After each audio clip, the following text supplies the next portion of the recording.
بڑھتی مہنگائی اور پیٹرول کے نرخ بڑھنے سے آن لائن بائک سروس والے پریشان۔ ملک میں بڑھتی مہنگائی نے تو عام افراد کو پریشان کیا ہی ہوا ہے، لیکن پیٹرولیم مصنوعات کی قیمتیں بڑھنے سے لوگوں کی پریشانیوں میں مزید اضافہ ہو گیا۔ On line bike service petrol کے نرخ بڑھنے سے زیادہ متاثر ہوئے۔ مشکلات تو بہت سارے پیدا رہے آپ کے سامنے کے بعد 332 روپے لیٹر ناجائز ہے بالکل۔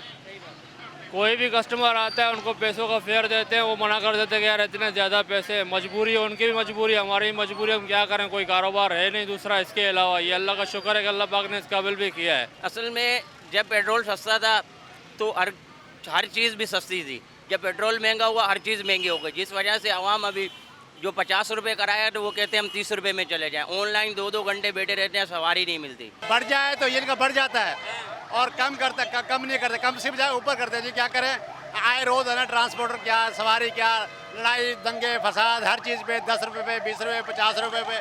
اور گورنمنٹ نے یہ سوچنا چاہیے جیسے کم کرتی ہے نا، کرایہ بھی کم کرانا چاہیے، عوام کو ریلیف دینا چاہیے۔ آن لائن بائک سروس والوں کا کہنا ہے کہ سارا دن بیٹھنے کے باوجود سواریاں ملنا دشوار ہیں اور اب صبح سے شام تک آمدن بھی پہلے سے کم ہوتی ہے۔ مہنگائی نے ویسے تو عرصہ دراز مشکلات کا شکار کر رکھا ہے، لیکن یہ جو نئی لہر آئی ہے اس نے تو 2 وقت کی روٹی کمانا بھی دشوار کر دیا ہے۔ سمجھ نہیں آتی کہ گزارا کس طرح کریں۔ بجلی کے بل، گھر کا کرایہ، بچوں کا خرچ، اسکول کی فیس ادا کرنا ممکن نہیں رہا۔